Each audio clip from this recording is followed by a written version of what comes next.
Hello everyone, कैसे हैं दोस्तों। असिस्टेंट प्रोफेसर की पोस्ट पर भर्ती है। असिस्टेंट प्रोफेसर की वैकेंसी है। अगर आप असिस्टेंट प्रोफेसर के रूप में जॉब करना चाहते हैं तो आप इसमें अप्लाई कर सकते हैं। परमानेंट पोस्ट है। ये जो विज्ञापन जारी किया गया है राज्य लोक सेवा आयोग के द्वारा, स्टेट पब्लिक सर्विस कमीशन के द्वारा ये विज्ञापन जारी किया गया है। इसमें सब्जेक्ट की बात करें कि किस किस विषय की वैकेंसी है, तो इसमें इंग्लिश की वैकेंसी है, उसमें जो नंबर ऑफ पोस्ट है 5 है। मीजो की वैकेंसी है, उसमें 2 वैकेंसी है। पॉलिटिकल साइंस की वैकेंसी है, इसमें 4 पोस्ट है। हिस्ट्री की वैकेंसी है, इसमें 5 पोस्ट है। एजुकेशन की वैकेंसी है, इसमें 3 पोस्ट है। इकोनॉमिक्स की वैकेंसी है, इसमें 4 पोस्ट है। जियोग्राफी की वैकेंसी है, इसमें 2 पोस्ट है। सोशियोलॉजी की वैकेंसी है। कॉमर्स की वैकेंसी है। मैथमेटिक्स की वैकेंसी है। बॉटनी, फिजिक्स, जियोलॉजी की वैकेंसी है। इसमें एक एक वैकेंसी है, एक एक पोस्ट है। जो टोटल नंबर ऑफ वैकेंसीज है, टोटल नंबर ऑफ पोस्ट है 31 है। 31 पद हैं जिनके लिए एप्लीकेशन इनवाइट किया गया है। इसमें जो आपको सैलरी मिलेगी एकेडमिक लेवल 10 के अकॉर्डिंग आपको इसमें सैलरी मिलेगी। क्वालिफिकेशन की बात करें तो आपके पास पीजी की डिग्री होनी चाहिए, मास्टर की डिग्री होनी चाहिए रिलेवेंट सब्जेक्ट में, और उसमें 55% मार्क्स होनी चाहिए, 55% अंक होने चाहिए। जो एससी कैटेगरी के कैंडिडेट हैं, एसटी कैटेगरी के कैंडिडेट हैं, अदर बैकवर्ड क्लास के कैंडिडेट हैं, ओबीसी एनसीएल कैटेगरी के या पीडब्ल्यूबीडी कैटेगरी के कैंडिडेट हैं, उनको क्या है 5% की छूट दी जाएगी, 5% की छूट दी जाएगी। यहाँ पर जो 55% मांगा गया है अंक इसमें, तो उनके लिए जो मिनिमम मार्क्स है पीजी में 50% है। और इसके अलावा जो कैंडिडेट हैं उनका जो अंक होना चाहिए वो 55% पीजी डिग्री में होना चाहिए। और आपको नेट भी क्वालिफाई होना चाहिए, नेशनल एलिजिबिलिटी टेस्ट आपको पास होना चाहिए, या क्या है आपको सेट या यसलेट क्वालिफाई होना चाहिए। अगर आप नेट नहीं क्वालिफाई हैं, सेट यसलेट भी नहीं क्वालिफाई हैं, तो आपके पास पीएचडी की डिग्री होनी चाहिए। और जो पीएचडी की डिग्री आपके पास होनी चाहिए, रेगुलर पीएचडी की डिग्री आपके पास होनी चाहिए।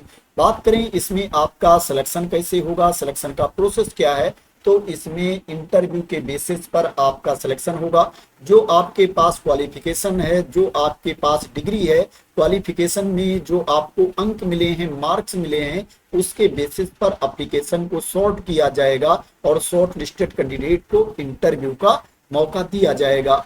बात करें ये वैकेंसी कहां पर निकली है, तो दोस्तों ये जो वैकेंसी निकली है मिजोरम में निकली है। मिजोरम पब्लिक सर्विस कमीशन के द्वारा, मिजोरम लोक सेवा आयोग के द्वारा ये विज्ञापन जारी किया गया है।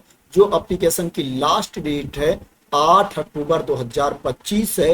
8 अक्टूबर 2025 तक आपका एप्लीकेशन पहुंच जाना चाहिए दिए गए एड्रेस पर। इसमें जो आपको अप्लाई करना है ऑफलाइन मोड में अप्लाई करना है, ऑनलाइन मोड में अप्लाई नहीं करना है। एप्लीकेशन फॉर्म दिया गया है, उसको भर के आपको भेजना है। उसके साथ आपके जितने डॉक्यूमेंट्स हैं उनकी प्रमाणित प्रति भी आपको भेजनी है। सर्टिफाइड कॉपीज भी आपको साथ में सेंड करनी है अपने डॉक्यूमेंट्स की। असेसमेंट फॉर्म भी दिया गया है, उसको भी आपको फिल करना है। असेसमेंट जो फॉर्म है बहुत ज्यादा टफ नहीं है। उसमें क्या है, जो आपको अंक मिले हैं, जो आपके पास डिग्री है, उसके बेसिस पर अंक वहां पर लिखना है। मैं आप लोगों को दिखा देता हूं कौन सा असेसमेंट फॉर्म है, कौन सा एप्लीकेशन फॉर्म है। ये एप्लीकेशन फॉर्म है, इसी को फिल करके आपको भेजना है। इसी में आप नीचे जाएंगे तो असेसमेंट फॉर्म भी दिया गया है, इसको भी भर के आपको साथ में भेजना है। यहाँ पर बताया गया है कि आपको जो अपना सेल्फ असेस्ड स्कोर है कैसे लिखना है।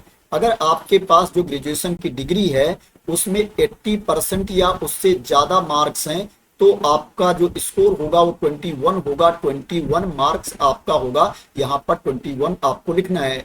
अगर क्या है आपका जो स्कोर है, मार्क्स है आपके ग्रेजुएशन में 60% है या इससे ज्यादा है और 80% से कम है, तो जो आपका मार्क्स होगा, जो आपका स्कोर होगा वो 19 होगा। अगर क्या है जो आपका मार्क्स है 50% है या इससे ज्यादा है और 60% से कम है, तो जो आपका स्कोर होगा 16 होगा, 16 अंक आपका होगा। और अगर आपका स्कोर 45% है या इससे ज़्यादा है और 55% से कम है, 55% से कम है, तो जो आपका मार्क्स होगा 10 होगा, जो आपका स्कोर होगा वो 10 होगा।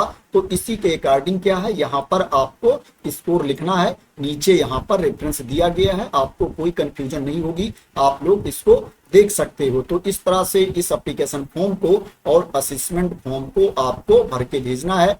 इसमें आपको फीस की पेमेंट भी करनी है। मैं बता देता हूं किसको कितनी फीस की पेमेंट करना है और कैसे आपको फीस पे करना है। ऐसे अभ्यर्थी जिनको फीस में छूट नहीं मिल रही है उनको 400 रुपये फीस पे करना है, 400 रुपीज फीस पे करना है।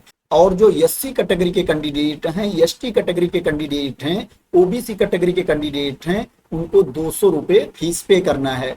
और ये जो फीस आप पे कर सकते हैं, कैश में भी पे कर सकते हैं और क्या है, अदर मोड से भी आप फीस की पेमेंट कर सकते हैं। अगर आप कैश में फीस की पेमेंट करना चाहते हैं तो आप मिजोरम पब्लिक सर्विस कमीशन की ऑफिस में जा सकते हैं और वहां रिसेप्शन काउंटर पर आप फीस की पेमेंट कर सकते हैं, या आप आईपीओ के माध्यम से फीस की पेमेंट कर सकते हैं, बैंक ड्राफ्ट के माध्यम से फीस की पेमेंट कर सकते हैं, पोस्टल मनी ऑर्डर के द्वारा फीस की पेमेंट कर सकते हैं, अनक्रॉस्ड पोस्टल ऑर्डर के थ्रू भी आप फीस की पेमेंट कर सकते हैं।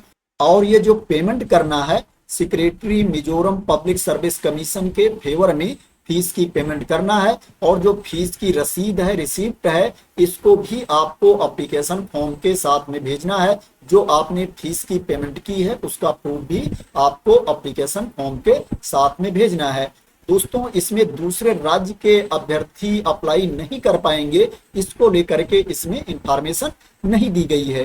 दोस्तों, जैसे क्या है, दूसरे राज्य से, चाहे आसाम से हो गया या और कई राज्य से वैकेंसी आती है तो उसमें मेंशन किया जाता है कि ओनली इस राज्य के अभ्यर्थी अप्लाई करेंगे या कुछ क्राइटेरिया लगा दी जाती है। लेकिन दोस्तों, ऐसा इसमें कुछ भी नहीं है। ओनली 3 पेजेज की पीडीएफ है, 3 पेजेज का ये नोटिफिकेशन है और दोस्तों उसमें कहीं भी ऐसी जानकारी नहीं दी गई है। तो दोस्तों, अगर आप दूसरे राज्य के अभ्यर्थी हैं, इसमें अप्लाई करना चाहते हैं तो आप अप्लाई कर सकते हैं। दोस्तों, आपको एप्लीकेशन सेंड कहां पर करना है दोस्तों, उसके बारे में यहाँ पर नीचे तो क्लियर मेंशन नहीं किया गया है, लेकिन दोस्तों ऊपर यहाँ पर एड्रेस दिया गया है। इस एड्रेस पर आप एप्लीकेशन सेंड कर सकते हैं, या दोस्तों आप मिजोरम पब्लिक सर्विस कमीशन की वेबसाइट पर जा सकते हैं और यहाँ पर भी दोस्तों ऊपर कॉन्टैक्ट अस का पेज दिया गया है, उस पर आप क्लिक कर देंगे तो आपके सामने ये पेज ओपन होकर के आ जाएगा। यहाँ पर ये एड्रेस दिया गया है, इस एड्रेस पर आप एप्लीकेशन सेंड कर सकते हैं। यहाँ पर हेल्पलाइन नंबर भी है, इस पर भी आप बात कर सकते हैं। अगर आपको कोई कंफ्यूजन होती है कि आपको आवेदन कहां पर सेंड करना है, कैसे सेंड करना है, कोई भी आपको प्रॉब्लम होती है तो यहाँ पर हेल्पलाइन नंबर पर आप बात भी कर सकते हैं। बात करें ये विज्ञापन आप अपने आप कैसे देख सकते हैं, जो एप्लीकेशन फॉर्म है, असेसमेंट फॉर्म है, वो वेबसाइट पर कहां पर दिया गया है। तो दोस्तों, जब आप मिजोरम पब्लिक सर्विस कमीशन की वेबसाइट ओपन कर लेंगे तो ऊपर देखेंगे यहाँ पर डायरेक्ट रिक्रूटमेंट दिया गया है। इसके नीचे आप देखेंगे यहाँ पर डायरेक्ट रिक्रूटमेंट जी दिया गया है, इस पर आपको आना है। फिर आप यहाँ पर देखेंगे एडवर्टाइजमेंट दिया गया है, एडवर्टाइजमेंट पर जब आप जाएंगे तो नीचे आप यहाँ पर देखेंगे एडवर्टाइजमेंट जी 2025-26 दिया गया है, इसके ऊपर आपको क्लिक कर देना है। जब इसके ऊपर आप क्लिक कर देंगे तो आपके सामने ये पेज ओपन होकर के आ जाएगा। आप देख सकते हो यहाँ पर दिया गया है advertisement number 28 of 2025-26 assistant professor under higher and technical education department. अगर इसके ऊपर आप क्लिक कर देंगे तो आपके सामने नोटिफिकेशन वाली पीडीएफ ओपन होकर के आ जाएगी, जिसमें वैकेंसी के बारे में इंफॉर्मेशन दी गई है। यहीं पर आप देखेंगे नीचे application and self assessment form दिया गया है। अगर इसके ऊपर आप क्लिक कर देंगे तो जो असेसमेंट फॉर्म है, जो एप्लीकेशन फॉर्म है, वो ओपन होकर के आ जाएगा, जिसको फिल करके आपको भेजना है। तो दोस्तों, आशा करते हैं कि आपको इस वैकेंसी के बारे में क्लियरिटी मिल गई होगी और आप लोग मेरे द्वारा दी गई इंफॉर्मेशन से सेटिस्फाई होंगे। दोस्तों, अगर आपको इस वैकेंसी के बारे में क्लियरिटी मिल गई हो और इसी तरह की इंपॉर्टेंट अपडेट चाहते हैं, इंफॉर्मेशन चाहते हैं, वैकेंसी की न्यूज चाहते हैं, तो दोस्तों आप लोग मेरे चैनल को सब्सक्राइब कर लेना। अगर अभी तक सब्सक्राइब ना किया हो तो थैंक यू सो मच दोस्तों फॉर वॉचिंग।